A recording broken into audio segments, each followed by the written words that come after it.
Just like the street lights lit this town, like a fire in a blaze, gotta burn it down. Can't be afraid to leave this out. We got this far, don't know how. I see danger in your eyes. They know we'll burn down the night. Coming just like the sunrise. You know that we're gonna light it up tonight. We're gonna light it up tonight. We're gonna light it up just like the sunrise. We're gonna light it up now.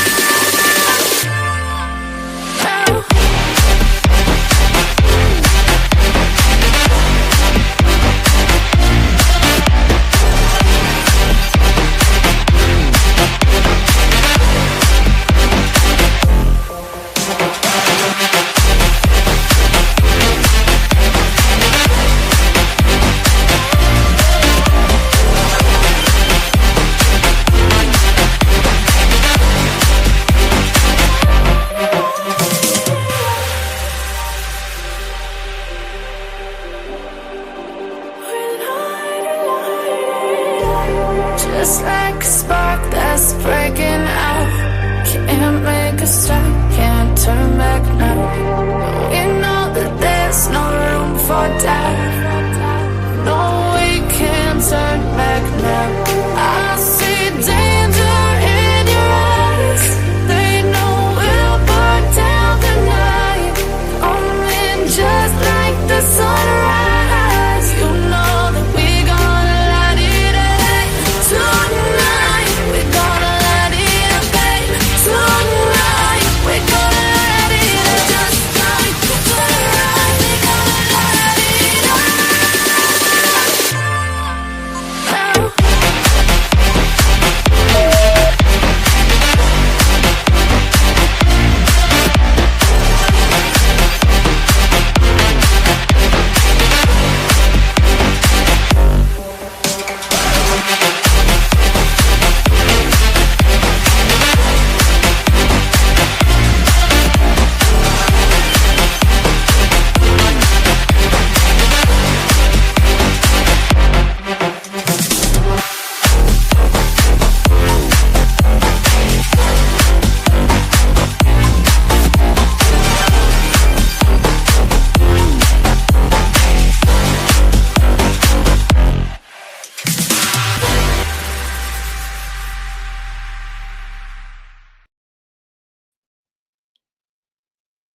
Hey guys, and welcome to tonight's live. Welcome in, welcome in, welcome in. My mic's turned up, I think good enough, but if you're new to the channel, my name is Tanya or TitaniumBuilt. Before we start with anything, I'm going to ask you to hit that like button. And if you appreciate the content throughout the live and you want to subscribe, we'd love to have you subscribe as well. So we also have membership starting at $1.99. If you'd like to become a member, it's pinned at the top of the chat, and we'll get right into tonight's case. So, and if you're watching on a replay, make sure you comment replay or, and leave your thoughts below also, because I do like to read them. So welcome in, everybody. Thank you for being here. I appreciate it. I appreciate it. You could be anywhere tonight, but you're here with me. Hey, Ladybug. Hey, Mike. Welcome in. Hey, Mandy. Mary Beth's in here. How's the move? Are you all unpacked? Are you done finally? Hey, Faith. Welcome in. Hey, Tempest. Hey, Mimi. Catherine's in here. We got everybody. Hey, DM. Hey, Tony. Hey, Willows. Hey, Shauna. Hey, Carl. How you doing? Oh, he's locked out of the car at work. Oh, no. Understandable bad mood. That kind of happened with me today, too. Yeah. With the dog stuff, I'll have to tell you guys about it. Let's just say I was a little heated today, and I let it show. I took up for my dog and myself. myself and my dog. And Roxanne, thank you so much. Thank you. I don't know if you were in here last night whenever I was thanking you, but thank you. You probably know what I mean. And welcome in, Roxanne. It's good to see you. Hey, Jackie. We just got everybody in here. Hey, Karina. Look at that. Welcome on in, everyone. It's good to see you guys. It's good to see you. This case has been kind of hitting the tubes, I guess you would say, but I saw like a couple of people talking about it, but I haven't seen a whole lot of people, which I would like to see more. So missing person, Sudiksha, I know I pronounce her name wrong all the time, but Sudiksha Konanki is her name, and she is missing right now. She's missing she's from she's from Virginia, but she's a student in Pittsburgh, at the University of Pittsburgh. And her friends went on a trip for spring break, and her friends came back and she did not. There's a lot of speculation around this case. There's a person of interest now. So we're going to go through all that tonight, and we're going to go through the timeline and everything. That way, everyone's kind of caught up. But authorities are searching for missing 20-year-old University of Pittsburgh student who went missing while on spring break trip in Punta Cana. It's in the Dominican Republic. Sudiksha Konanki, a resident of Ashburn, Virginia, was last seen on March 6, 2025 at 4:50 a.m. on the beach of, Republica Resort, and has not been heard from since. She was last seen wearing a brown two-piece bikini, big round earrings, a metal designer anklet on her right leg, yellow and steel bracelets on her right hand, and a multicolored beaded bracelet on her left hand.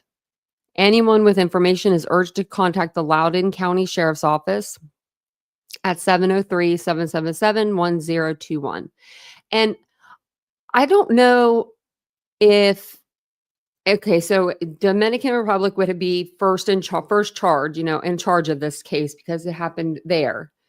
Would the second person that is in charge be the Pittsburgh?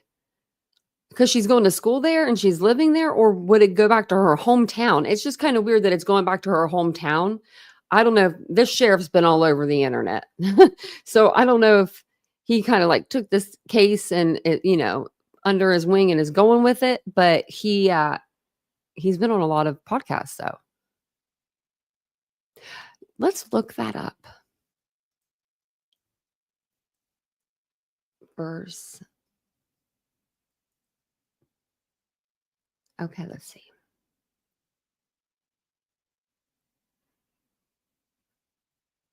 Okay. So a person of interest is someone law enforcement is investigating further, potentially for information or involvement in a crime, while a suspect is someone believed to have committed a crime based on evidence. So it says person of interest definition is someone who law enforcement believes might have information about a crime or could be involved, but they haven't been formally accused or arrested. And then definition of a suspect, an individual whom law enforcement believes may have committed a crime based on evidence. So person of interest, they may not have the evidence, but they think, okay, he was the last one with her, for instance, he probably has information that no one else will have and stuff like that. So that's why he's just called a person of interest as of right now.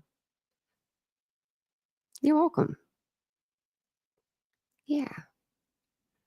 I knew what it was, but I didn't want to I was going to get tongue tied. So I was like, I might as well just look this up for us. But yeah, those are the differences there. So here's a picture of her. She's so beautiful. And then a timeline of her disappearance. So this all went on March 6th. Konanki is spotted on surveillance going to the beach with 7 other people. It was, I believe, 6 women and 1 male.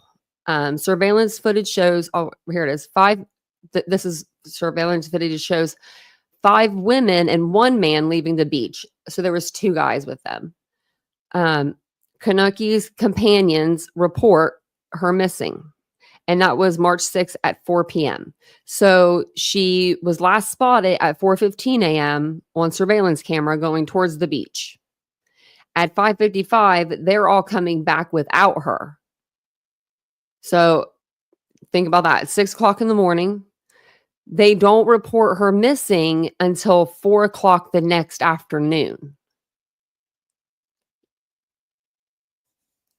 Konanki is last seen on the beach, according to a flyer posted on Instagram. And that was at 4:50 a.m. And then on March 6th at 9:55 a.m., surveillance video shows the man believed to have stayed behind with Konanki leaving the beach. So he's coming back towards the hotel by himself. So everyone comes back eventually, except for her. So it's, it gives me Natalie Holloway vibes, and we're actually going to listen to the PI. That was the PI in Natalie Holloway's case. Talk about this case just to see, get his feel on, what's going on. So here, I'll play the video and then we'll read through it. Yeah, guys, that person of interest has been named as an American, Joshua Reeby. He's originally from Iowa, happened to be vacationing in Punta Cana, but police confirm he did not travel with Sudiksha Konanki. I'm sorry, I know I have to tell you guys, this is the guy that was walked back by himself. And her group. Now, Reeby is who police say was the last person to see her alive. Police say he was last seen on surveillance video with Konanki as the rest of her group retreated back to their rooms. Reeby and Konanki were last known to have been on the beach together. He told police that they were in the ocean when a wave hit them both. That made him feel sick. He went back to the beach and became ill. Okay. According to police, he says he saw Konanki still in the water before falling asleep on a nearby beach bed. When he woke up, she was nowhere to be found. He's seen on video leaving the beach area the following morning. Yesterday, police reported that a power outage at the resort caused multiple guests to head toward the beach, indicating that was why the two were on the beach. But today, Rue Resorts says the power outage happened at 1:27 a.m. on Wednesday, while the remaining power supply was fully reinstated on Thursday, specifically at 2:13 a.m., which is before the time of her disappearance.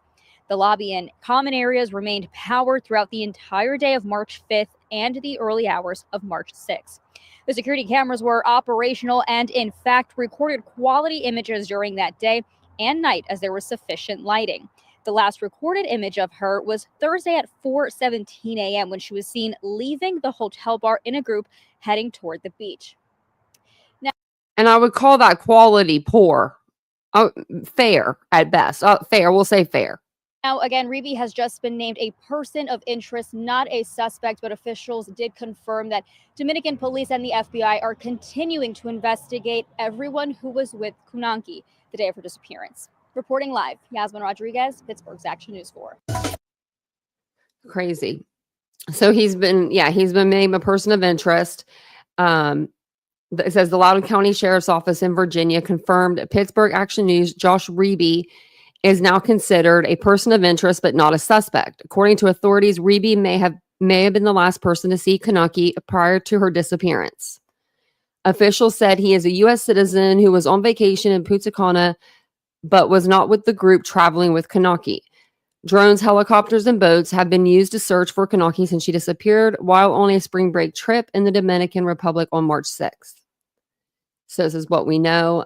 Multiple posts on social media have shown officials in the Dominican Republic searching for 20-year-old Konanki, who was last seen on video surveillance on March 6th at 4:50 a.m. on the beach of Rio Republica Resort in Punta Cana.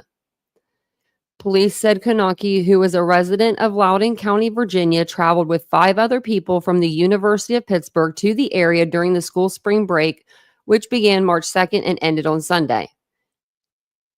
Now, if I woke up the next morning and my roommate wasn't there and she was with the guy on the beach the night before, and maybe that's why they left him there. Maybe she's like, leave me here with him. Blah, blah, blah. She's an adult. you would think after a certain time, like checkout, or I don't know if they were checking out that day though, or after breakfast, I would think by lunchtime I would be real concerned. Like, okay, where's she at? Because normally, I don't know. I usually, if it's just, like a hookup, you hook up and then you leave the next morning. You know what I mean? Like, nice knowing you kind of deal. I don't think these were two people in love or anything, all of a sudden. So I just don't understand why these 5 people didn't ring an alarm a little earlier than what they did. Because it says it began on March 2nd and it ended on Sunday. So that's why. We now believe there were 6 female students at the University of Pittsburgh traveling to Punta Cana. Thomas Julia of the Loudoun County Sheriff's Office said at least 2 of them, whom, including the missing person, are residents of Loudoun County. After going to a nightclub, Konanki and a group of people went to the beach at 4 a.m.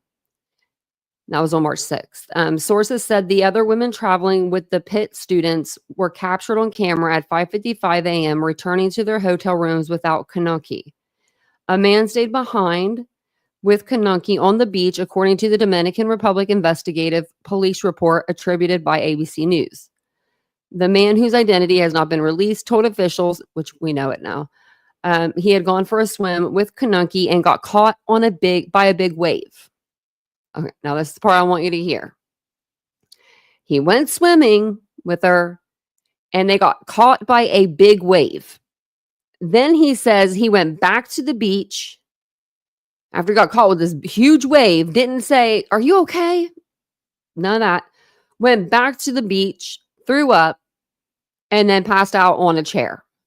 Now, either he is and it could be because they're 20 years old, but either he is the biggest piece of crap guy out there and he's innocent. He just went and he passed out on the beach chair and didn't even care about her. But the way that he words it, it says like that they got caught with a big wave and then he goes back to the beach and falls asleep. Like, why doesn't he check on her at all? And then he says that he sees her as he's passing out. So then the big wave didn't take her because he said he saw her when he was passing out in the lawn chair. So which is it? Did you see her when you were passing out in the lawn chair, or did a big wave take her? Because he talks about a big wave and then he talks about him going to the lawn chair. We heard it. And then he says he saw her in the water afterwards when he was in the lawn chair after he had thrown up, and got to the beach chair, which would take a few minutes to do that. I would say at least a couple to get up out of the ocean after you've hit a big wave. We'll say that's what he said. And then like get your bearings and then walk up and find a chair to sit in. I don't know. I throw up first. It says, as of Sunday evening, 3 Dominican officials told ABC News the Pitt student may have died by drowning after she went for a swim and was caught by a big wave. The FBI has since been briefed on the situation. Several agencies are also involved in the search, including civil defense, firefighters, the National Police of the Dominican Navy. The University of Pittsburgh Police Department provided an update Monday saying it was also working with the Loudoun County Sheriff's Office, and the following agencies: the U.S. State Department, FBI, HSI. I don't even know what the heck's HSI. Homeland Security. Yep, that's what it is. DEA and the local Dominican Republic authorities. Konanki's parents have since traveled from Virginia to the Dominican Republic to help in the search. So the person of interest, Josh Ribby, on Wednesday, the Loudoun County Sheriff's Office confirmed to WTAE that they considered Josh Ribby a person of interest.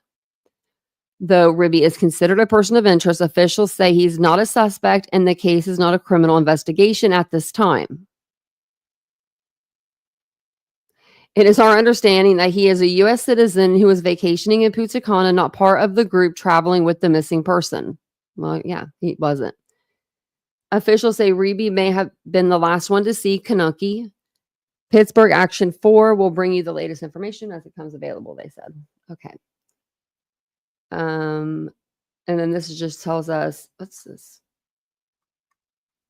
Okay. It's just like what officials are using in the search. Drones, along with helicopters and teams specialized in maritime rescues, have been deployed in the search for Konanki. This Pittsburgh Action News spoke with officials from Pittsburgh's Swift Water Rescue Team about the difficulty crews may face in locating Konanki in the Dominican Republic. So it poses a greater risk and difficulty in that aspect, searching in the water. The amount of water, how strong the currents are, the waves coming down, it can hit someone, knock someone over. The type of land that's underneath the water rocks, depending on the shoreline, and just the vast majority of it. They said in their cases, it may be easier to get a victim before they drown, but that's not always the case for the ocean. The ocean can be a greater danger even for the greatest swimmers, things like the rip currents and the waves knocking them over.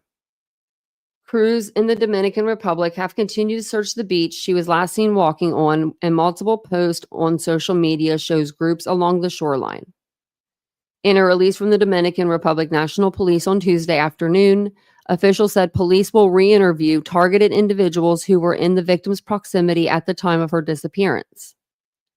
The individuals to be re-interviewed include hotel employees from where Konanki and her friends were staying, with the goal of gathering information to corroborate her movements, interactions, and any relevant details for the investigation. Officials also said they've learned from the hotel that her disappearance coincided with a power outage that prompted multiple guests to head to the beach. And they said that the power outage wasn't that time. The National Police in the Dominican Republic issued an update on the search Wednesday, saying in part, the prosecution, which is conducting multiple investigative steps that extended beyond a possible accidental event, is keeping the course of the case confidential in accordance with Dominican procedural regulations for this stage. We are using all of our resources to thoroughly investigate the disappearance of Konanki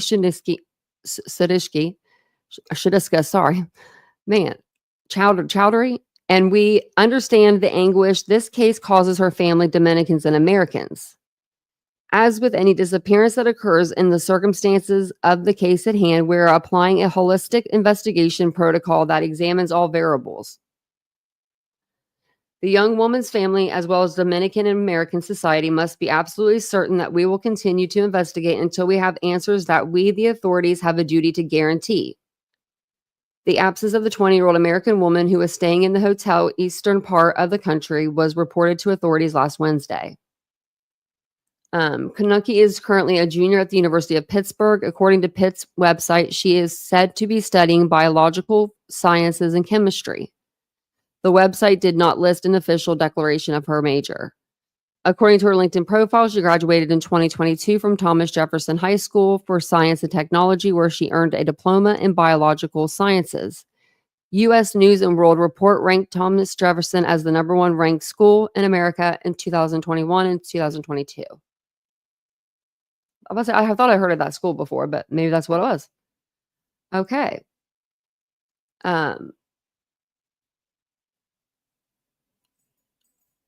I think that the whole thing about the big wave and then him seeing her afterwards is the only thing that gets me. If he wouldn't have said, I saw her after the big wave, you know what I mean? I would just be like, oh, he just is just a crappy person. You know what I mean? He passed out on the bench because he was drunk, or, the chair. But he said he saw her after the big wave. Now, I wonder if another big wave came up after that. Wonder if she popped up, was cool, and then,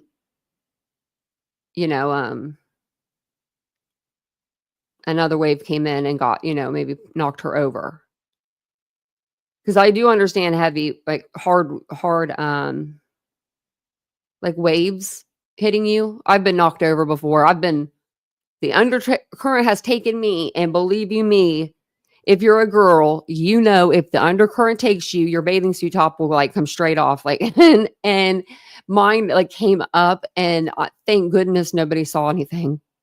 I was so young though anyway, but it wouldn't have been nothing to look at. But still, like the undercurrent took me, and I just remember trying to hold on to my shirt, and I ended up getting up but it was scary. It was really, really, really scary. Like I was out of the ocean as soon as that happened. I was done for the day. Like I went back in, of course, but thank you, Tish, for becoming a member. Thank you. And I wonder what she had on a bathing suit top and bottoms. She took off see, that's another thing. She did take off her shawl or her bathing suit, like cover up. So to me, that says like she was going to go into the water. I mean, unless somebody took that, like, would have the wherewithal to take that off, but I just don't really see that at the same time.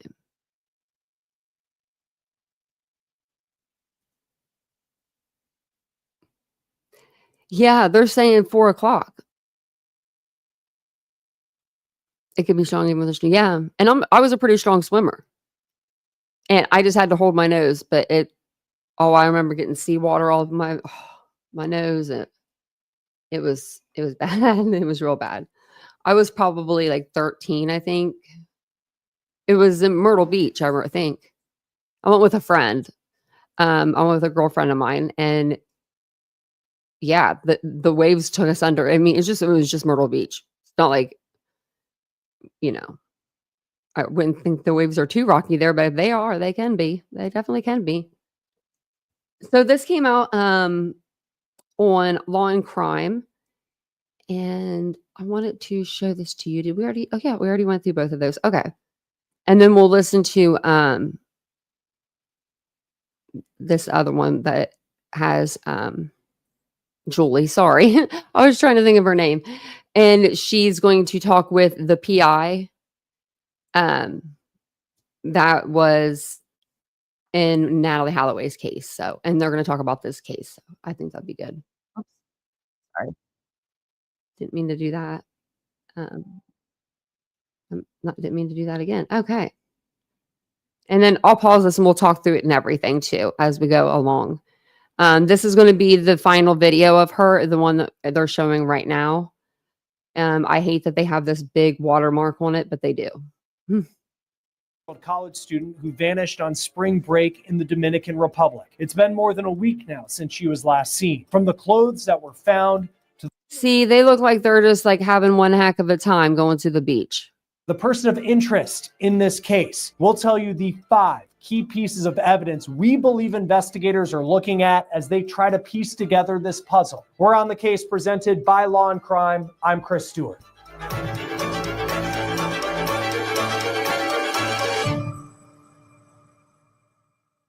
Nothing has been ruled out at this point in the search for missing college student Sudiksha Konanki in Punta Cana, Dominican Republic. We know. Okay, what's his name at? What's the guy that's usually on here? He always does the night show. I can't remember his name right now. Oh my gosh, why can't I think of it? But I feel like, what's going on? What's happening here? Jesse Weber. Where are you at, Jesse Weber? Know that Dominican authorities are leading this investigation, but U.S. law enforcement is involved as well, including the FBI. Let's take a look at some of the evidence that we know at this point. Perhaps the biggest piece of evidence is this surveillance video, which was first obtained by Dominican TV network Noticias SIN. It shows Konanki with friends going to the beach at 4:15 in the morning on Thursday, March 6th. She wouldn't be seen again after she left the view of cameras. There were no cameras aimed at the beach itself. In the video are her friends and that man with his arm around her. That person now considered a person of interest by investigators in this missing persons case. We'll talk more about him in just a minute. The video shows Konanki's friends returning to the hotel at 5:55 in the morning, leaving her and that person of interest behind. It's unclear what the entire group did during that roughly hour and a half they were at the beach and what they saw Sudiksha doing as they left the beach to head back to the hotel and what they told her. The next part of the video brings us to our person of interest. His name, identified by the Loudoun County, Virginia Sheriff's Office, is Josh Reeby. Here he is returning to the hotel by himself later that morning at 9:55 a.m. He is the last person to see Sudiksha. He was with her on the beach alone. Now that term, person of interest, that was put out by the Loudoun County, Virginia Sheriff's Office, which is right outside Washington, D.C. This is where Sudiksha's family lives. They're assisting in this investigation. Now, while the term person of interest may perk your ears up a bit, may have you thinking that this case could be more than just a missing person search, we can't be more clear that this is not a criminal case. It is a missing persons investigation, and Reby is not a suspect. No charges have been filed. And to this point, we have not seen evidence that suggests foul play, though nothing has been ruled out. We do know that Reby has been interviewed extensively, and it is believed that he is still. Doesn't look like the same person. Was this picture when he was in like ninth grade? What the heavens? Still in the Dominican Republic as this search continues. What we know about Josh Reby. I don't mean to laugh, but doesn't he look like a whole different person? Come on now. This is when he was in like ninth grade. Believed that he is still in the Dominican Republic as this search continues. What we know about. And that's probably when he was in college. Josh Reby, he's a native of a small town in Iowa and a student at St. Cloud State University in Minnesota. It's unclear what he told investigators, but Reby has reportedly said that he and Sudiksha stayed behind to go for a swim. He then threw up and passed out on a beach chair. ABC News reported that investigators in the Dominican Republic think that Sudiksha was swept away by a wave and drowned, and this investigation is being looked at as an accident. But local Dominican media has also said that police have raised questions about what Reby told them in his accounts of the final moments. ABC News reported that investigators in the Dominican Republic think that Sudiksha was swept away by a wave and drowned. But local Dominican media have said that police have raised questions about Reby's accounts of the final moments that he saw Sudiksha. It's unclear if he saw her in the water, how deep that water was, or that she was on the shore. As the sheriff in Virginia made Reby's name public this week, and now if you search person of interest on an internet search engine, his name comes up, his family back in Iowa is standing by his side and pushing back on any speculation that he might have had something to do with Sudiksha's disappearance. His aunt told the Daily Mail that Reby, quote, wouldn't hurt a fly. A Reby neighbor in Iowa told the Daily Mail, quote, I bet my life on it, Josh did not hurt that girl. That neighbor also said, quote, if he was drunk, as I've read, that was not the smartest thing to do, but he's in college on spring break. There is no way he would have hurt the girl. As police have interviewed Reby as well as Sudiksha's friends, they have continued to search the beach where she was last seen. Here's video of some of the helicopters that have been flying overhead of the Punta Cana beach in hopes of finding clues. And one clue that we do know that search crews were able to find was Sudiksha's clothes on a beach chair. It's been reported that there was no sign of foul play or violence related to where those clothes were located. What was not found with those clothes was Sudiksha's cell phone or her wallet. Now, those were apparently taken by Sudiksha's friends who were last seen heading back to the hotel just before 6 o'clock in the morning. We know that Sudiksha. Why? Why would they have her wallet and her phone? I can see her wallet. I can definitely see that. Like if I'm on the beach with the guy, you know, we're cuddling up. I don't know. I'm just saying if that's what happened. Because I mean, they're walking out like arm in arm, you know. And she tells her friends to leave. I could totally see giving my wallet because you don't need money, a credit card on the beach. You don't need that, right? But your phone? No, not a chance. Not a chance in hell. What if something happened and I needed an emergency? So I would have left my phone with my cover up, my cover up. If that was me. Right? Like that's what I would do. And I don't really know. I don't think this guy really had anything to do with it. Because I really don't know how he would have disposed of her. But I don't know how them waves could have taken her out that quick either. But because there's people on the beach early that morning, you know, just a couple hours later. So I mean, I guess it could go that quick. I'm about to look that up. traveled to the Dominican Republic with a group of friends for spring break. Sudiksha's dad, who's now in the DR to help with this search for his daughter, told DC media outlet WTOP that he finds it somewhat odd that his daughter would give up her phone since she always has it on her. Investigators have also questioned the friends seen on video heading back to the hotel, leaving Sudiksha behind with Rebbie. It is unclear what they told investigators, but they have not been named persons of interest in this search like Rebbie has. The final element to this story that we want to bring up has to do with the hotel itself. The name of the resort that Sudiksha and her friends traveled to is the Rio Republica. This is the kind of hotel that thrives on spring break, students offering budget vacation packages that promise all you can drink and eat during your stay with access to the beach. The front page. Okay, so I looked it up. It says that it can range from a few hours to several weeks or even months. But I'm gonna look into it more. Page of the Rio website, the company operates hotels across the world, has a deal for Punta Cana right now for around $90 a night. That includes 24-hour access to alcohol and food. It's unclear whether. But you might not have electricity. Konanki and friends were warned about going to the beach in darkness, especially after at least Rebbie was intoxicated. It's unclear at this point if Konanki was intoxicated and to what level. But this beach in Punta Cana is known to be dangerous. Earlier this year in January, 3 tourists drowned and 1 was missing, according to the media outlet Dominican Today. The group was from Europe and they were staying at that same resort that Konanki would travel to with her friends for spring break. Another storyline related to the resort is the week that Konanki went missing, there was a power outage.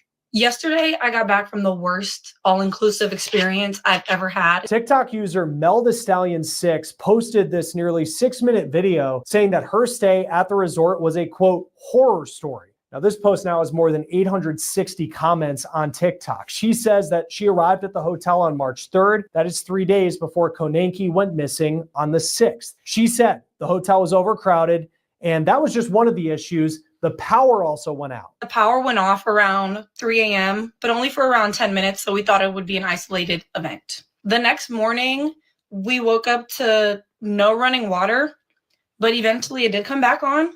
Later that night around 1 a.m., the power went out again. Leaving us with nothing to do, we decided to go night swimming again. Night swimming was fine, but when it was time for us to leave, we discovered that my friend's purse was stolen, which included her wallet and our room key. When she says she went night swimming, it is unclear whether she meant in a pool or in the ocean like Konanki did with her friends before she went missing. The hotel did release a statement in response to the concerns about that power outage and whether it had any impact on Sudiksha's disappearance. It reads that the power outage happened prior to her disappearance and that the power was back on at the time she went missing. The statement also reads, quote, Rio staff acted appropriately upon being notified of the disappearance, fulfilling their duty to inform the authorities, with whom, as expected, cooperation has been absolute. Rio is also fully committed to offering any support that the young woman's family may require during these difficult days. Everyone at Rio shares their pain, and our thoughts and prayers are with Sudiksha C. Konanki and her family, end quote. At the time of this recording, there are no signs of foul play or charges filed, but Konanki's dad has called for investigators to expand their search to include the possibility of kidnapping or abduction, but there's been no proof to this point reported that supports those theories. Join me now to talk more about the search for this missing girl is Bobby Chacon, retired FBI agent, also a former underwater search and recovery team lead for the FBI for 19 years. Thank you for taking the time to be with us. A great person to talk to as this story is getting so much attention. We know that the Dominican authorities are leading this investigation, but the FBI is also involved. What role is the FBI playing in this? Well, it's probably our liaison to the Caribbean. So the FBI has offices all around the world, including in the Bahamas and neighboring countries that can offer assistance. The FBI's role here is to basically assist in any way possible. So we bring everything you can think of to bear that the FBI has at its disposal. So if they need investigators, if they need polygraph examiners, if they need, a dive team, if they need, anything else that you can think of that the FBI does domestically, we can offer that assistance to the authorities in the Dominican Republic because of the relationship that we have with them. For you, as someone who's investigated many cases over your career, what sticks out to you at this point? As it is still a missing persons case, there's a person of interest. It's not a criminal investigation, but what sticks out to you? Well, I mean, obviously the similarities to past cases we had, like the Natalie Holloway case in Aruba, stick out. What sticks out about this particular case, though, is that there is a lack of any kind of physical evidence on the beach. And so, I think authorities are taking the right approach in kind of giving equal merit to both the possibility of foul play and the possibility that this was a drowning. And so they're doing both of those things at the same time, which I think is a good tack to take. I think that's the way you have to approach this right now. But what sticks out to me is there's no blood, there's no broken chairs, there's nothing there to indicate there was any kind of struggle on that beach that night. Now that this person who she was last seen with, who was also a college student from Iowa, staying at this resort, the Loudoun County, Virginia sheriff has called him a person of interest, not a suspect, but a person of interest in a missing persons investigation, not a criminal investigation. How should people perceive that title? Because I do think when you see person of interest, the public will look and say, wait a second, maybe there's something more here than just someone who drowned. Yeah, I'm a little concerned about the Loudoun County's involvement to this point. And there's no crime in Loudoun County. There's no actually reason for them to be making those kind of statements. I think from what I heard, they backed off that one a little bit because, that does bring with it the connotation of suspect. But even if you try to say, he's a person of interest, but he's not a suspect, people will automatically think he's a suspect. Right.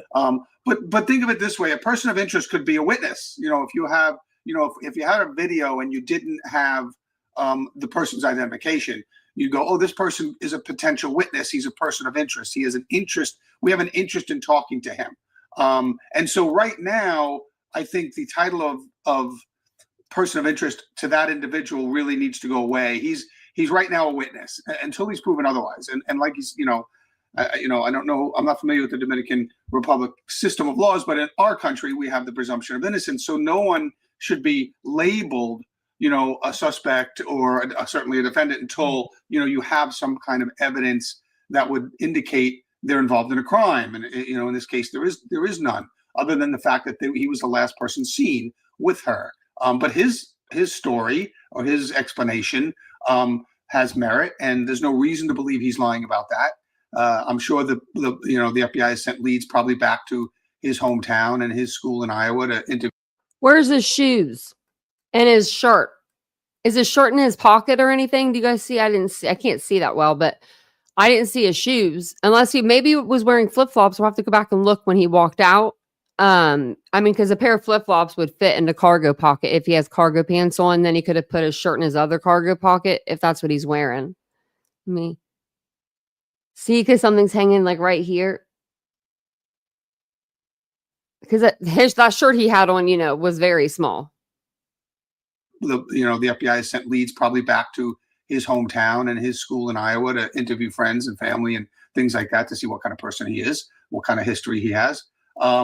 But there's no reason at this point to disbelieve anything he said. And his story, his version of events is supported by, the very little physical evidence that we have. Again, there's no evidence of foul play on the beach. Her sarong, I think, was found on a neighboring lounge chair where he was claimed to be sleeping. He was drunk that night. He admits it. They all were probably drinking pretty heavily on spring break. And, they got into the water and it was dark. And, if a rogue wave came and, knocked them down and he was, too drunk to provide assistance, he crawled out of the water. He threw up. He passed out in the lounge chair. He wakes up and she's gone. There's nothing to indicate that didn't happen.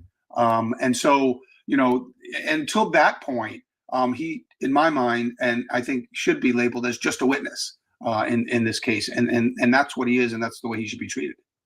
Yeah, because and I know we've said in our reporting, like the source of this comes from the sheriff's office where her family lives outside Washington, D.C., but the FBI hasn't said it. Dominican authorities haven't said it.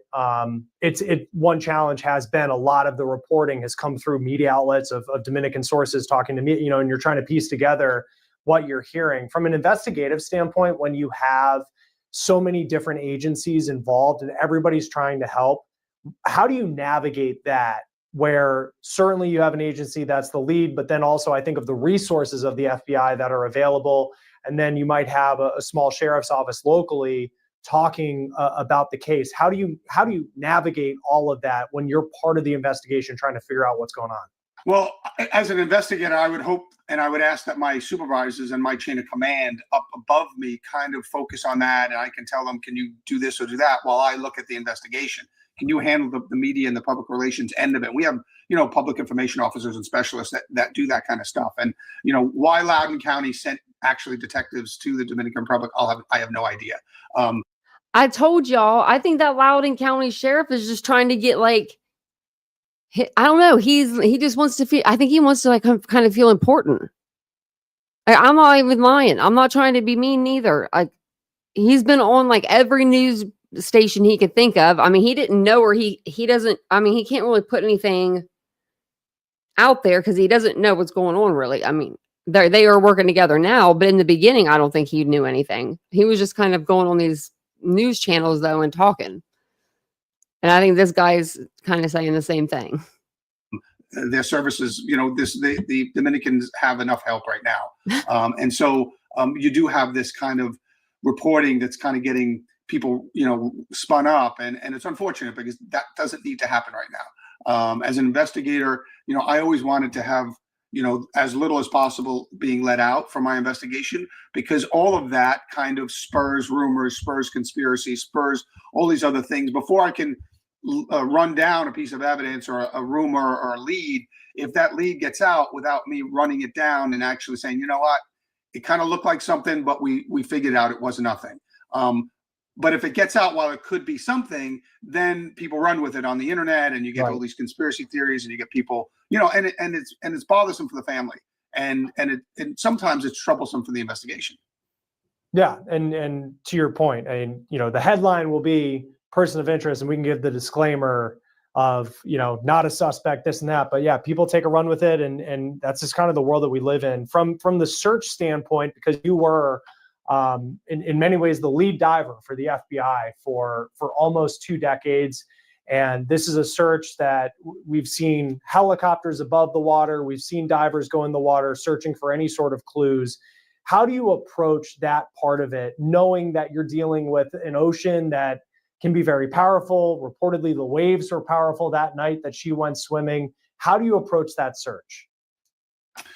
Well, first of all, I think I wouldn't put divers in the water right now. I think it's too soon. You don't have enough of an idea of a finite search area. So I always like to narrow my search area as possible as I could, because anytime you put divers in the water, you're kind of putting them in harm's way. And there's no sense of putting divers in harm's way if you don't have a definitive idea of the finite search area. And that any kind of ocean search, and particularly one in the surf zone. And the surf zone, is where these waves come crashing down and pull sand in and pull sand out over and over again. Things move there all the time. If you've ever gone to the beach and put your foot in the sand and let the water just wash over it, in just a few seconds and a few waves, your foot is buried in sand. And so you have to realize that's happening all day long, all night long. And so things move around in the ocean. So they're doing it right by using the air, using drones, using helicopters. If you see that water, it's crystal clear. And so you can see a lot under that water without actually going in it. And so now I think what they need to do is expand outward, on the beaches further and further away from the resort, to see if her body washes in or got caught up on something. Because that's the only thing that's going to aid in finding her now, if she's in the water, is if her body got caught up on something. If she got pulled out to sea, and I don't know the currents. I know you're between the Atlantic Ocean on the north and the Caribbean Sea on the south. And then you've got, they're on the eastern point of the island of the Dominican Republic, and then San Juan and Puerto Rico's over here. So you have this kind of channel there. But if she got pulled out into the ocean, if the body got pulled out into the ocean, if she's in fact in the water, then you're talking about she could be in a lot of different places, very far from where she went into the water.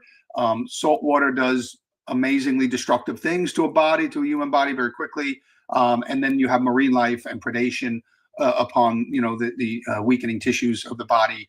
And so you start to get that decomposition and consumption of the body fairly quickly. So it's unknown whether or not, if she's in that water, how far she is and what condition the body might be in. And with that, I know this might be hard to put a number on it, but it has now been a week since she was last seen. And there's been questions of, I know her dad, who you just can't imagine what that family's going through, and searching for hope and holding on to hope that, they can get closure or perhaps a happy ending to this story in some way. But I think her dad raised the question of, well, why hasn't her body washed ashore? It would have washed ashore had it been a drowning. How likely is it that a body, after someone gets pulled out to the ocean, might actually wind up on shore? I know you've searched through in your career, lakes and the ocean. And I just think of just those waves and how disruptive a rip current can be if that's what happened. Just in your experience, how likely is it that a body would actually just show up on shore again? Well, it does happen, and it could happen. But the fact that it didn't is not a definitive indication that she's not in the water. I know people will get on there, and people supposedly experts in the water, and they'll say a body does this and a body does that. But let me tell you, every case is different. Every body of water is different. Even the same body of water at different times of the year, things act differently in it. So you can't really make any general assumptions about that. And so I think that, you just have to keep searching. The fact that she hasn't washed up, it's maybe a slight indication that she might not be in the water, but it's certainly not. To me, it would not rule it out at all. And I would still spend a lot of resources in looking up and down that beach and looking out from the shoreline out as much as you can before you lose sight from the air. Because as it gets deeper and deeper, and if there's anything that a body can get caught on, a reef, a wreck, whatever, then you might focus your search on that. But other than that, the fact that she hasn't washed ashore, or a body hasn't washed ashore, to me is not a strong indicator that she didn't go in the water. If you were to cast a radius on what the search area would look like in the water, just in your experience, how large of an area would we be talking a week after if she did go into the water that divers would actually have to look through to try and figure out where she is? Well, you'd have to look at currents that are predominant in that area, and I would defer to like a local fisherman or people who really know those waters, know the tides, know the currents and stuff like that. And I would say, and we've gone as far as like putting a mannequin, a clothed mannequin into the water and watched where it went. And so you can do things like that to kind of, know the general area of where a body might have floated. And so I would defer to a local expert on, what the tides and the currents are and the storm systems that were in the area at the time. And then you can extrapolate that out, maybe you want to go a mile more in this direction than that direction. So it can give you some general intelligence as to where your focus should be, but they should be, I would think at least a mile in each direction from that point, if not more, if so in the direction where somebody tells you generally things float out that way or generally things float out that way. I would search even more in that direction.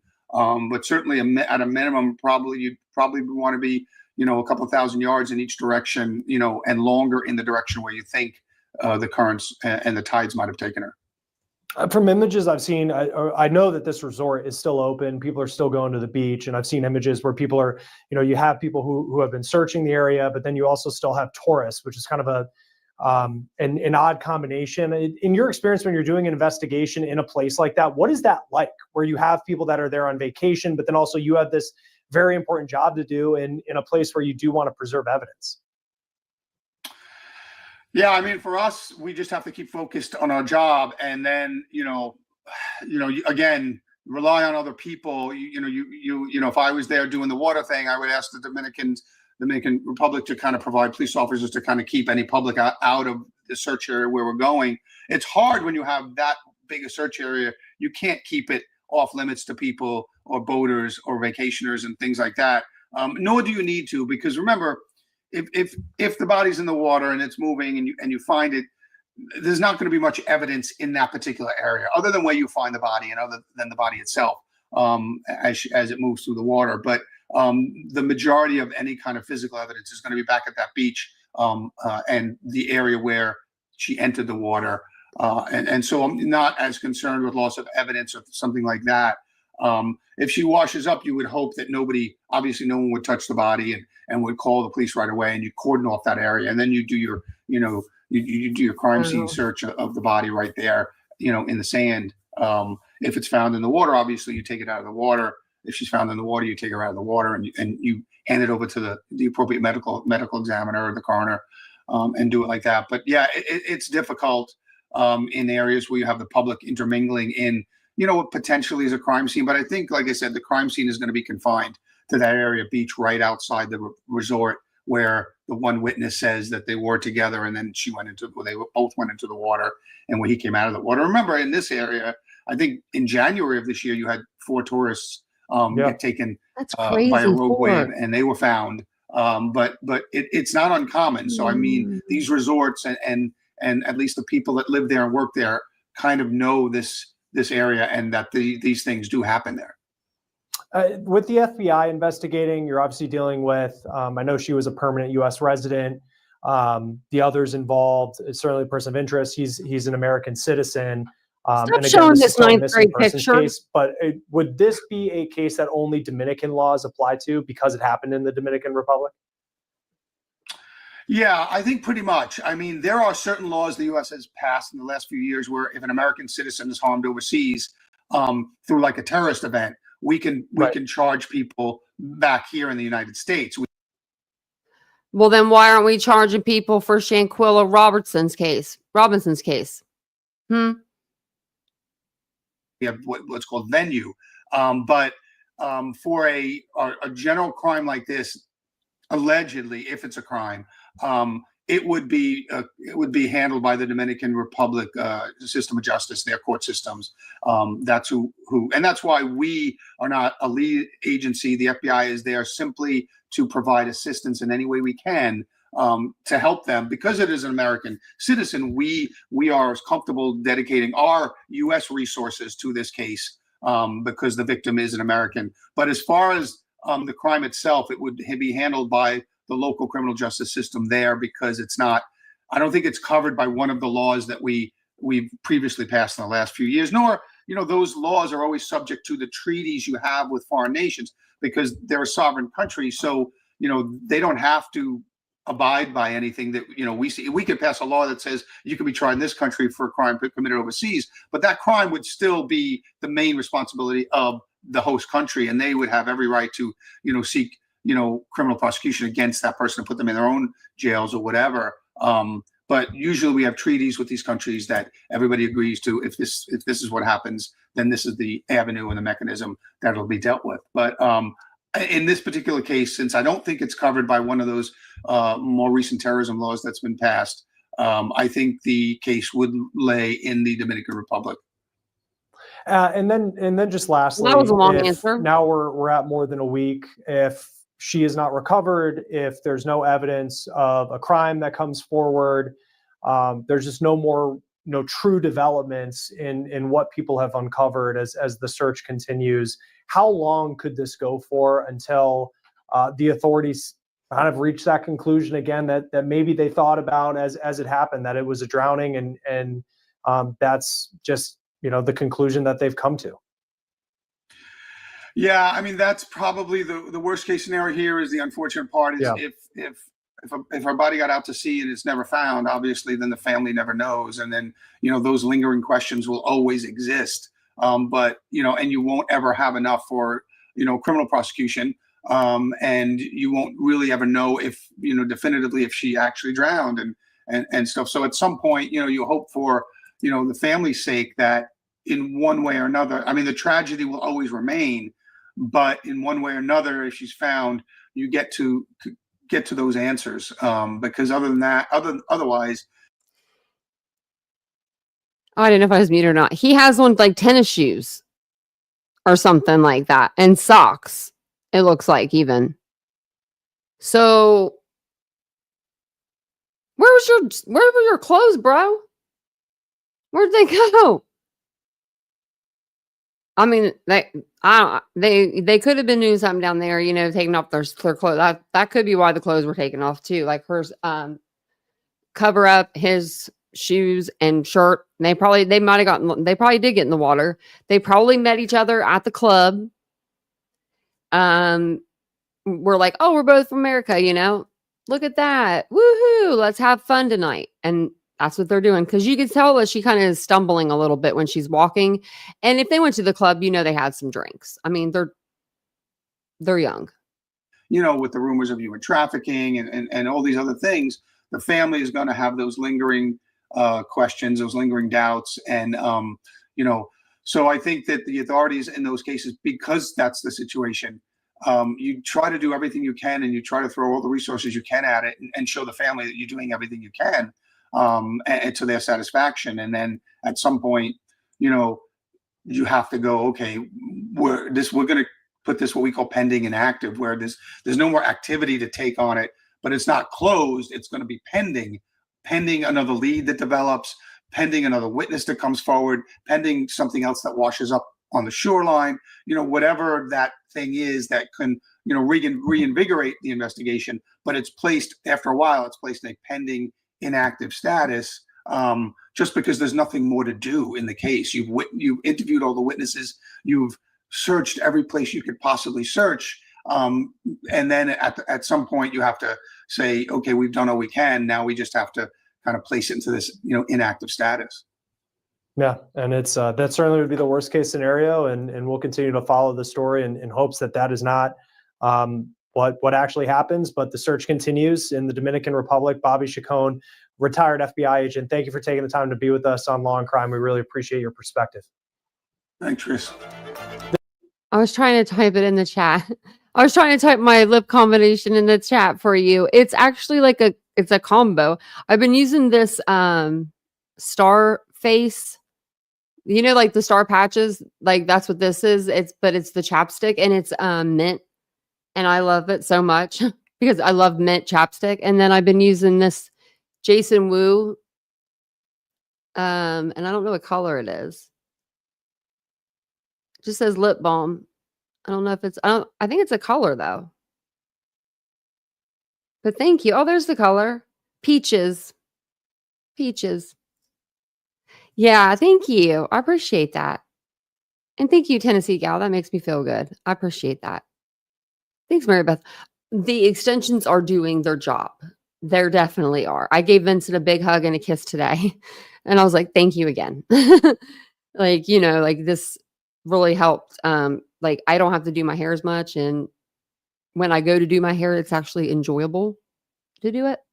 And I don't, you know, that wasn't like that before. So I wanted to show you guys this article. Yeah, this is it. Okay. It just goes over a little bit more. It goes over, so the guy that she was on the beach with, his aunt comes forward and says a couple things. So I wanted to read over this with you guys because that's what I wanted to read, that part. But it says here, 7 days after 20-year-old Sudiksha Konanki of a University of Pittsburgh Jr. from South Riding, Virginia, was last seen heading to the beach in Punta Cana. Scuba divers are searching near coral reefs. I guess to see if she got caught up on one of the coral reefs out there. Meanwhile, the aunt of a person of interest in Konanki's disappearance has voiced support for her nephew. Konanki, a pre-med student who had graduated from the highly rated Thomas Jefferson High School for Science and Technology in Fairfax County, was reported missing Thursday, March 6th. She was last seen on surveillance video walking with a group of friends to the beach at 4:50 a.m. after a party at the Rue Republica Hotel, where she and 5 of her friends from college were staying. Wednesday, the Loudoun County Sheriff's Office named a person of interest in Konanki's disappearance. The young man who was last seen with Konanki pictured on hotel surveillance video obtained by Noticia, I don't know how to say that. A Dominican media outlet. Yeah. The person of interest told local police he last saw Konanki after they were hit by a large wave while swimming. According to the sheriff's spokesman, Thomas Julia, this is still a missing person case rather than a criminal case. Contacted by WTOP, the aunt of the person said, "Our family is going through a very difficult time right now, and we're experiencing a lot of sadness and pain, and they asked for privacy." Now, that's not what you probably should say. You're going through a lot. Your nephew's alive, okay, for sure. We know that for sure because he's there, right? We don't know where she is. Is she in the ocean? Is she on a beach? Is she tied up in some coral? Like, could be anywhere. But yeah, they said they wanted privacy. And it says they're not going to name the person of interest since he was not been named as suspect, but everyone has been named him. There have been no arrests in connection with Konanki's disappearance. On also Wednesday, at the request of the Loudoun County Sheriff's Office, Interpol issued a yellow notice for Konanki, which can enable international cooperation in missing persons cases. And I actually have the yellow alert for her here. Yellow notice. And this is her yellow notice. And what is a yellow notice, right? Because I didn't know. It's a international alert used by law enforcement agencies to help locate missing persons, often minors, or to identify individuals who cannot identify themselves. That doesn't really fall for her, but it is issued by Interpol at the request of member countries,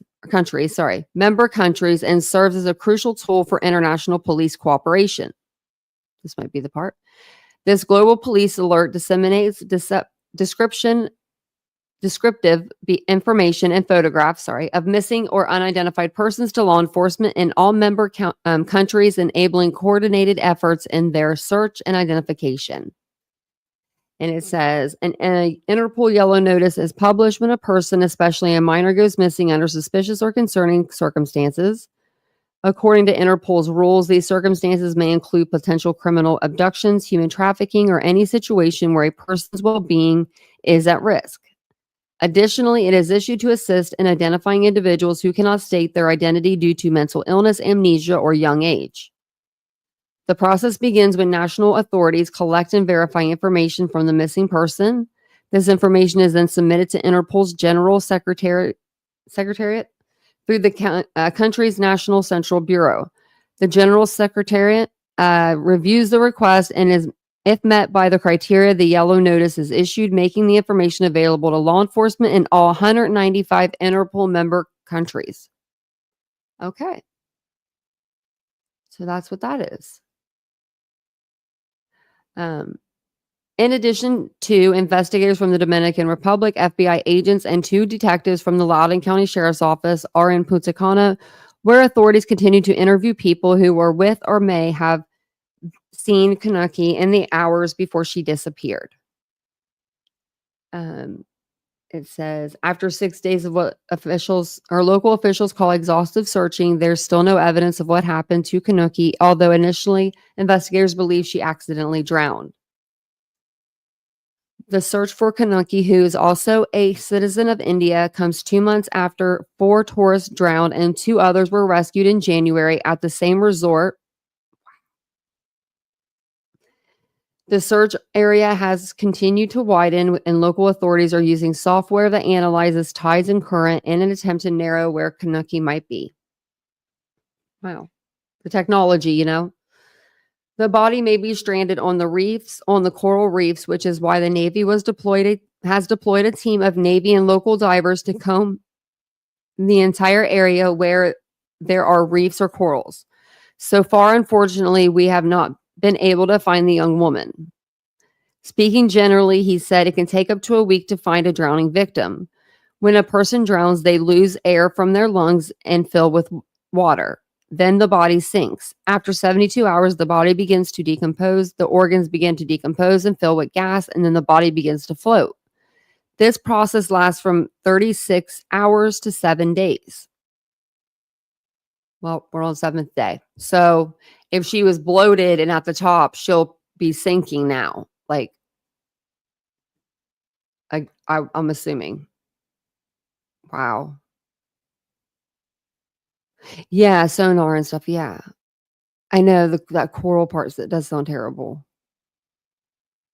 Oh, I love Evil Lives Here. Roxanne, that's like, oh, I love that show. I love ID, but I haven't watched ID since I started watching YouTube. I need to get back into ID. I love ID channel. I've seen everything on there probably 4 times. My mom used to hate it. After my accident, she'd be like, can we watch anything but this? And I'm like, no, we can't. No, I should have let her watch whatever the hell she wanted to watch.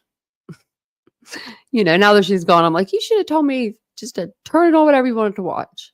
But she did like the Duck Dynasty. She thought that show was the funniest thing since like funniest thing ever.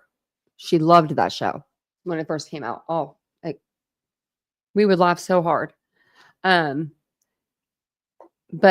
the PI in Natalie Holloway case analyzes Mrs. Konanki's disappearance. So we're going to go over this, and then I'm going to go over to Twitter as we're watching this and see if there's anything else that's new that we don't know yet about this case. True crime, our coverage continues of the spring break disappearance of Sudiksha Konanki in the Dominican Republic. And it's hard not to compare the situation to the case of Natalie Holloway. You'll recall she vanished on her high school senior trip in Aruba 20 years ago. Crime scene I remember that. Investigator Cheryl McCollum talked with us about the similarities in the 2 cases on Wednesday's show. This sounds so much like Natalie Holloway. You've got a young girl on spring break surrounded by friends. She gets separated from the group with somebody that she met at a hotel in that country. And then she disappears. And then that person starts making statements that cannot be true. So let's take a look at the striking similarities. Sudiksha is 20. Natalie was 18. Sudiksha was last seen March 6th in Punta Cana. Natalie was reported missing May 30th, 2005 in Aruba. Sudiksha is still considered missing this morning. Sadly, Natalie was murdered by Joran Vandersloot, a resident of Aruba. I'm so happy to have our next guest here in the studio with me. He's a private investigator, best known for his work on Natalie Holloway's case. TJ Ward, back on the show with us. TJ, great to see you. Thank you very much. I'm sorry it's under these circumstances. A missing young lady from Pitt. When you heard about Sudiksha's case, did you think what so many of us in the true crime community thought, that, oh my gosh, this gives us flashbacks to Natalie's disappearance? Absolutely. And I went a step further. I called the mother 6 days ago. She was with the sheriff in Virginia. I gave her all my information. Matter of fact, I text her all my information. I said, please call me. I'll help you set up a GoFundMe. Get me there to help you. I said, I'm very familiar with these type cases and with doing the disappearance of Natalie Holloway. Get me there and to help you. Yes. What did she say, TJ? Did she respond? She didn't. I think she's so overwhelmed and taken about her daughter missing. Sure. Maybe she didn't. But I mean, it's out there. I still want to continue to help her. I want to be there for her. There are things that have to be done. I'm receiving calls from people in the Dominican Republic telling me what's going on. Wow. What are they saying, TJ? Well, I've got 2 to call back that send me emails last night that want to talk to me and tell me what they think, what transpired there. We know that this country has been put on notice by the United States as a travel advisory with this. There's problems. There's problems in this country with rape, robberies, armed people being taken, kidnappings. So we have to take all that in consideration. And they still decided to go. And their parents didn't look up these places and be like, wait a minute, this place is like really bad. I know every place has got bad stuff, but you are not going to see me hanging out in Mexico. Not even, I'm No offense. Just not, I'm just not. Just has a bad rep. I'm not going near it. Not even like a cutesy little beach, private beach. No, I'm cool. I'll go to California. Close enough. Like, it's scary, Goodness is that we got to, especially for people that are travelers, because you have a mark on your back when you're in another country. If they will go for the people that are out of, from out of the country. Like, they don't know a whole lot about the country. They don't know what's going on. They don't speak the language. on this case very quickly, and we need to get there soon. I mean, I spent 18 years trying to get Ron Vandersloot and Deepak and Satish and following up with them, using the voice analysis on them. I know they weren't telling the truth. So finally, the end result, 18 years later, we get a little bit of the truth that came out of Ron Vandersloot's mouth for a deal to spend, get his time here in the U.S. And Beth Holloway was very good about getting that done, along with Greta, and that they went and convinced for them to bring him here to the U.S. and face charges for the extortion, which should have happened in 2010 when he was given $25,000 with the FBI on film with Natalie's attorney, and it didn't happen. He said, if you give me $25,000, I'll tell you what happened to your daughter. It was more than that. It was like $200,000 or something, but they were paying it like in payments or something. And they gave him $25,000 and he didn't do nothing. He didn't keep up his end of the bargain. And then, of course, he went to Peru with Stephanie Flores, and she found out about this, and he killed her. Right. So he's got his 28 years he spent in a Peruvian prison, and then he's going to have to spend his 20 years here in Alabama in a federal system. Horrific crimes Ron Vandersloot committed. Yes. And I can't wait for his little butt to come over here, because you won't be able to bring your wife and your kids. And if they do come, you're not going to get conjugal visits like you're doing over there. They don't do that here in the United States. So can't wait for you to come. Tell me, in the investigation of Natalie Holloway's case, and I actually went back and pulled up some videos of you being interviewed. You were all over the media, really became very well known, back then for this case, TJ. And there was always speculation that, could she have drowned? And it seems that here in Sudiksha's case, that was the initial thought of all those investigators in the Dominican Republic. Oh, this is a drowning. This is a drowning. What do you think happened to Sudiksha? I don't think it was a drowning. I don't. And I know that the sheriff in Virginia agrees with that also. This was not a drowning. Something transpired. She may be in the water, but she didn't do it on her own and drowned. What bothers me, this individual that was with her and last seen, who's now a person of interest, according to the federal government and also the sheriff in Virginia, I don't believe that the local law enforcement in the Dominican Republic want to believe that. And I know that because of tourism, they have good. The same thing had happened in Aruba. They had to hire somebody because of the tourism.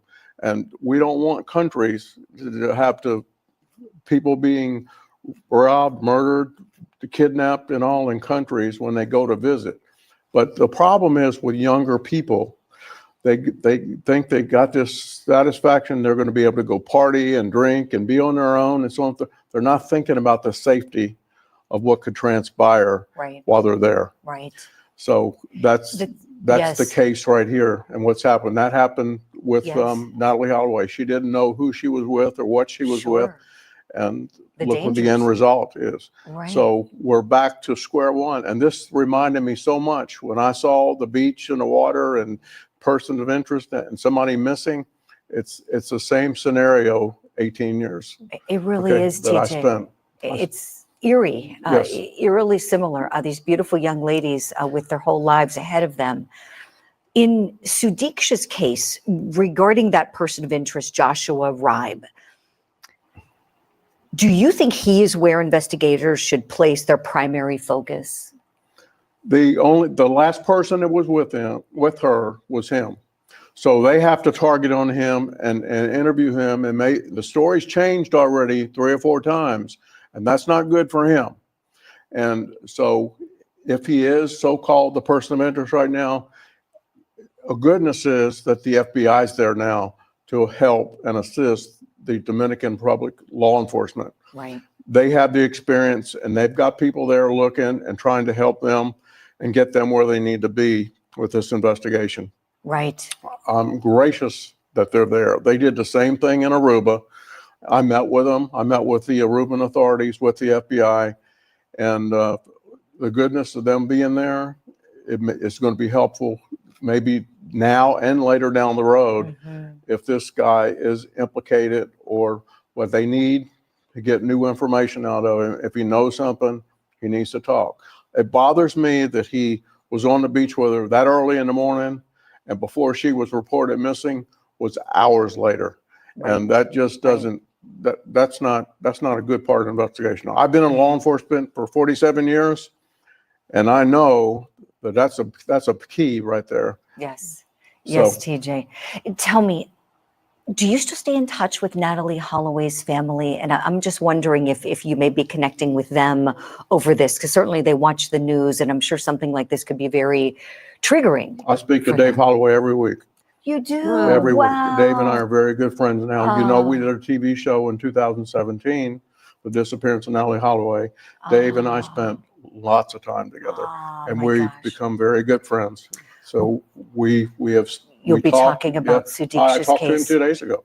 Ah. Yes, and about this. I'm sure his heart is breaking. Well, please tell Dave Holloway and tell him to pass it along to the whole family that we still think of his beautiful daughter, and she's still remembered, and someone we're always going to remember here Yeah. at Court TV. There are still TJ things Ward. coming up Mhm. about the Aruba case, and that's being looked at that Oh, we know really? about. Wow. Yes. Oh, we're going to have you back, TJ, to talk about that another day. We're out of time for today, but let's get a date on the calendar and you can update us. I know our viewers would Yes. love to hear it. TJ Ward, you can follow him on social media. I hope you get a call back, and I hope they bring you in to Yes, get on the I ground hope- there I hope in the the family Dominican calls Republic. me. I insist I will help them raise the money they need for us to go there. And, but I may reach back out to the mother again and tell her, I'm sure she Okay. knows by now that that I'm interested. Right. I'm getting calls. Right. I'm getting information us about. posted. Yes. Yeah. TJ Ward, you're awesome. Thank you so much for this. Hey, get off my stage, she said. She said, I'm over it. I'm over it. I didn't see anything really. I did see this, but I didn't see anything really like on Twitter. But it said that local media. Okay. All right, let me see. Officials in the Dominican Republic said they have not ruled out foul play in the disappearance of the University of Pittsburgh student, Sudiksha Konanki, and as the search for her enters its 7th day, the Attorney General and police in the Caribbean nation said in a release that the search for the missing co-ed now extends beyond an accidental event and examines all variables. And that's what they're saying. They're saying it's extends beyond an accidental event. So that they think that this isn't an accidental event anymore. Maybe they went out so far in the ocean and there's no way, I don't know, her body would go even further if it was an accident. I don't know. But that's what they're saying here. It doesn't give us a reason why they say that. It just says, as with any disappearance occurring under the circumstance of the case at hand, we are applying a holistic investigation protocol that examines all variables. But it's been 7 days, so. Hey, Sarah.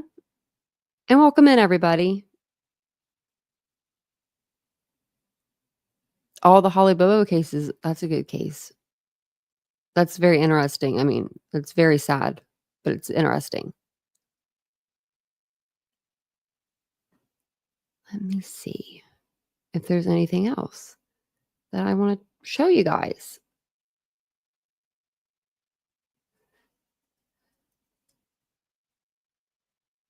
Oh, I do have a video. I was going to put it out today and then I didn't. I was going to put it out last night and then I didn't. I was going to put it out today and I didn't.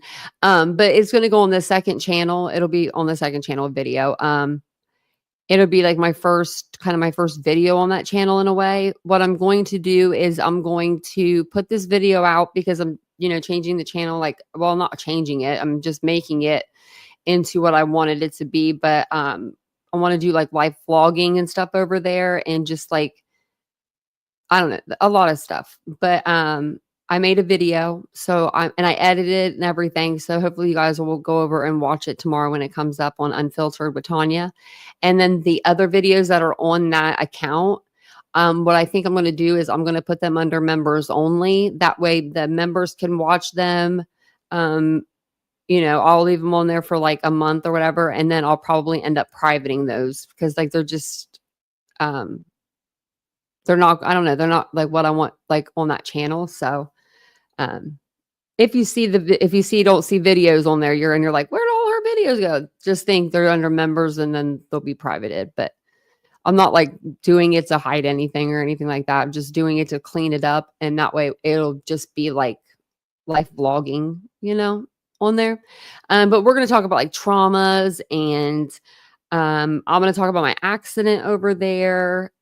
I'm going to talk about, let me see.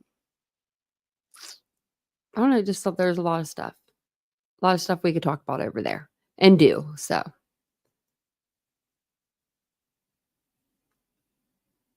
I was just reading this.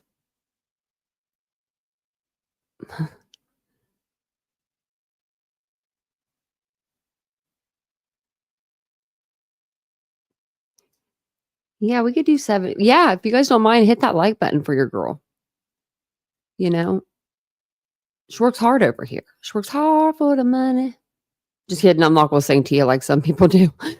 I wouldn't do that to y'all. Break your eardrums. I don't think I have anything else really for you. I got my girls in here. They're sleeping good. They are sleeping really good. This brown one better be after what she did. But the gray one's on the couch. You can see her. Look at her just lounging, doing what she does best. And then the brown one's on the floor. I don't know if you can see her. No. You can kind of see her. She's just in a ball on a blanket. But thank you guys all for being here tonight. I will be on tomorrow. What's tomorrow? Friday. I will be on tomorrow during the day over on Unfiltered, I do believe. If not, I'm going to come on over here. I'm just going to come on and hang out with y'all. And I'm needing to do a few things, so I'm going to do them on the live too. Nikki, hey! Oh my gosh! I'm so happy to see that you're in chat.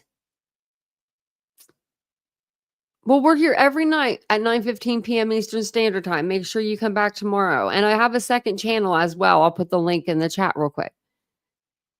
Let me put this in here. How are you doing? It seems like it's been forever. I guess it has been forever.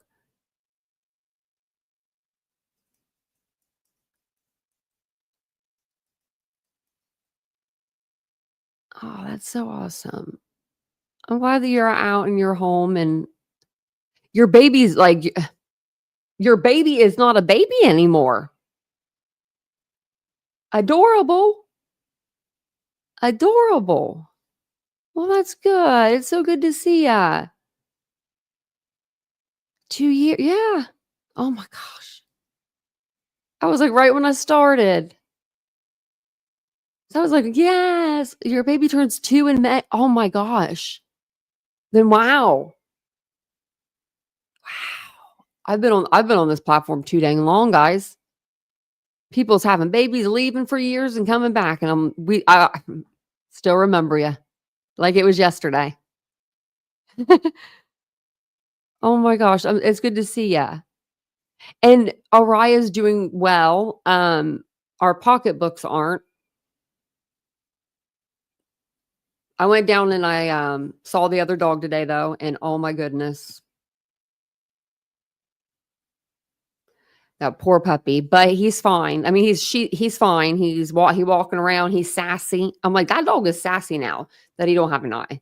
So I'm gonna make him like an eye patch and make him something cool And the owner of the dog was laughing. She said that was really sweet and stuff. So, yeah, Araya's in trouble, you know, she's on the naughty list again. My dog got in a fight with another dog. Yeah, I have it on my second channel, but it was bad.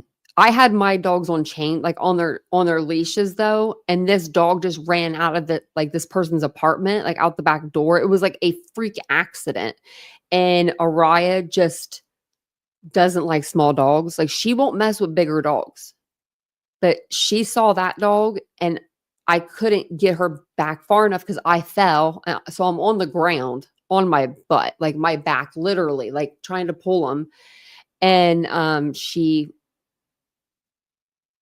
took that dog. I went like this, I guess, like,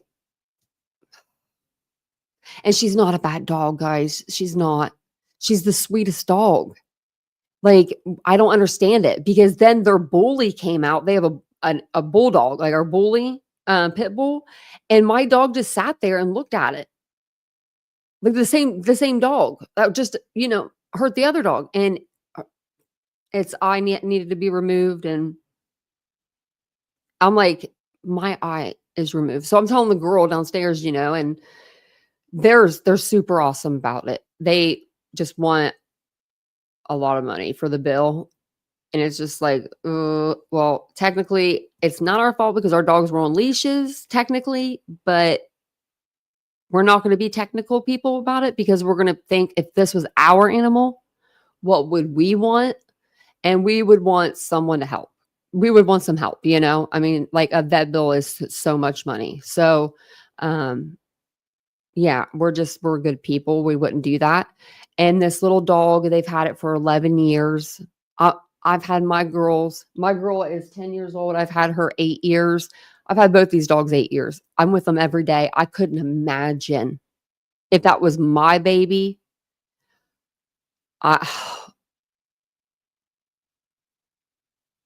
would be lost. I would be freaking, you know? Yeah, small claims court does suck. So I'm just like, you know,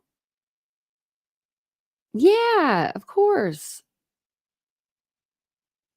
Yeah, Nikki. And sometimes I'm on during the day too. Yeah, it was just, they're our neighbors and their dog is a sweet little dog and it could have been any dog. We wouldn't want that to happen to any dog. And so we, you know, we still feel guilty about it. I even went down today and I talked to him for 2 hours today and went and visited the dog. I was like, she's like, do you want to come down and talk to my mom? Because it was her mom's dog. And I said, of course. I ended up staying down there for 2 hours. I talked to her little boy. Her little boy didn't see anything. He's fine. I was so thankful for that. And yeah, everyone was really cool about it. So that's all you can, you know, all you can think of, you know? Oh, yes. We're praying for you, Sirius. I hope you're starting to feel better. I hope you feel better. We miss you. We miss you. We love you. We miss your knowledge of the cases. So get back here and hang out with us. Oh my gosh, that would be Tish. She lays with the cat. The dog that got in that fight, the pit bull, she lays with my cat. She plays with my cat. She will jump up and down and pretend like she's going to get Rocky. And Rocky just bats her with his claw or with his hand. He don't even have claws. He just bats her and she runs away. But I think it was this dog was just running at her. You know what I mean? Like, and it scared her. And so, yeah. Oh yeah, damn. Yeah. Yeah. Yeah, yeah, it is. It's really, really expensive. Hey, Ashley, we're just getting ready to get off here. It's we'll make it through. We'll make it through. We'll be fine and everything. It's just one of those. It's like, man, really, really not this. You know, like I could think of 100 million things I'd rather spend money on than this, but I mean, she messed up and she's our responsibility at the end of the day. You know, even though she was leashed and that other dog wasn't leashed and that's the rules here, I think that we could say that and get, away with that. But I don't want to do that because that dog is so cute and it's another animal, So like I said, if that was one of my girls, I would be like, you guys know me. I'd be online.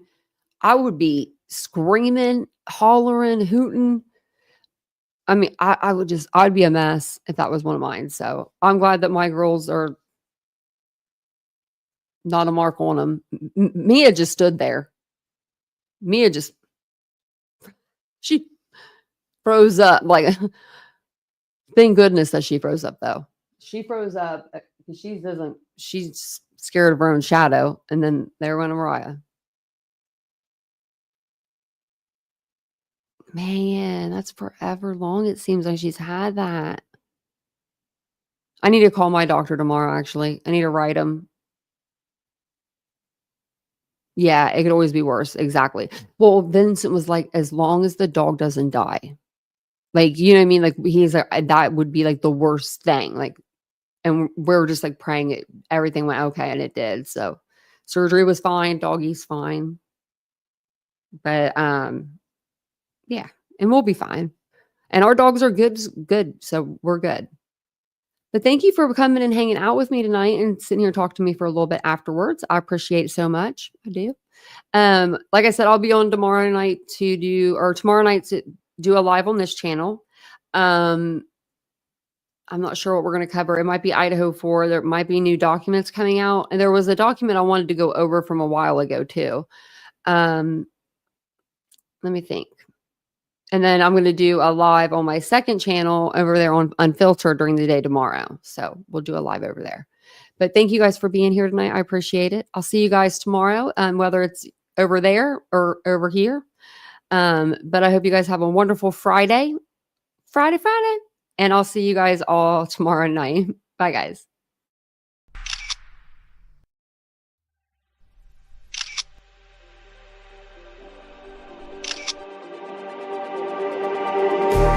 Just like the street lights lit this town, like a fire in a blaze, gotta burn it down. Can't be afraid to leave this out. We got this.